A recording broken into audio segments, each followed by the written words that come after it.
এসে তুই মরিস না কেন? ছেলেটাকে নিয়ে রাস্তাঘাটে গিয়ে পড়ে মর না। কেন আমাকে জ্বালানোর জন্য আসছিস? এই শোন, ভালোর জন্য ভাবছি তোদেরকে এখানে রাখবো, আমার কিছু উপকার হবে, কাজ হবে, কিন্তু এখন দেখছি আমার উপকারের চেয়ে আমার ক্ষতি হবে বেশি। কিছুতেই তোদের এই বাসায় রাখা যাবে না। যা ছেলেকে নিয়ে।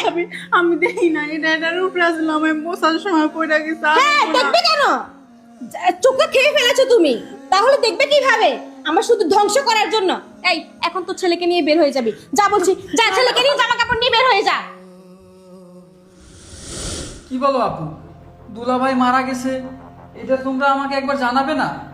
আরে আপু এতদিন ধরে আমাদের বাসায় আছে, আর আপুর জীবনে এত বড় একটা দুর্ঘটনা ঘটে গেছে, এটা তো তুমি আমাকে একবার বলতে পারতে।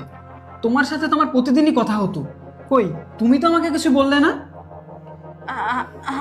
আসলে চুপ কর তুই, তুই আর একটাও কথা বলবি না। তুই কি বলবি সেটা আমার খুব ভালো করে বোঝা হয়ে গেছে। আর তুই বললে তো তোর লসই হতো। আমার আপু আমার বাসায় আসাতে তোর তো ভালোই হয়েছে। আমার আপুকে দিয়ে তুই বাসার সমস্ত কাজ করিয়েছিস, বাসার চাকরের মতো রেখেছিস, অথচ আমি ওর ভাই হয়ে বিদেশে থেকে লাখ লাখ টাকা ইনকাম করে তোর অ্যাকাউন্টে পাঠিয়েছি। এই দিন দেখার জন্য পাঠিয়েছিলাম। আমার বোনকে দিয়ে, আমার ভাগিনাকে দিয়ে তুই এত কাজ করাস কেন? আরে তুই কি পারতি না আমার বোনকে নিজের বোন ভেবে আপন করে নিতে, এই সংসারে মিলেমিশে থাকতে?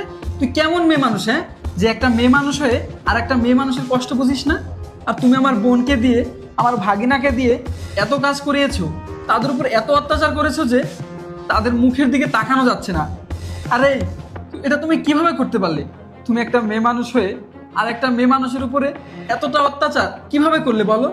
আর আমি তো তোমাকে ভালোবেসে বিয়ে করেছিলাম। তুমি তো আমাকে বলেছিলে আমার ফ্যামিলি মানে তোমার ফ্যামিলি। আমার ফ্যামিলির মানুষজনকে তুমি সবসময় নিজের ফ্যামিলির মানুষের মতো দেখবে। আর আজকে এই সেই পরিণতি। আমি কোনোদিন স্বপ্নেও ভাবিনি যে আমাকে এরকম একটা দিন দেখতে হবে। আর তুই যে আমাকে কতটা ভালোবাসিস এটা আমার বোঝা হয়ে গেছে। আমার পরিবারের মানুষজনদেরকে যে আপন করতে পারে না, আমার পরিবারের মানুষদেরকে যে ভালোবাসতে পারে না, তার সাথে আমি সংসার করতে পারবো না। তুই আমার বাসা থেকে বেরিয়ে যা, তোর সাথে আমি সংসার করতে পারবো না। তুই যা, আমার বাসা থেকে এক্ষুনি বেরিয়ে যা।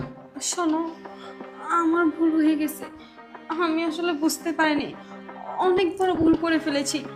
প্লিজ তুমি আমাকে মাফ করে দাও, আমি কথা দিচ্ছি আজকে থেকে আর এমনটা কোনোদিন হবে না। প্লিজ তুমি আমাকে মাফ করে দাও। তোর কোনো ক্ষমা নেই, তোকে আমি মাফ করতে পারবো না। আর তোর মতো মেয়ের সাথে এক ছাদের নিচে আমার পক্ষে থাকা আর সম্ভব না। তুই আমার বাসা থেকে চলে যা, চলে যা।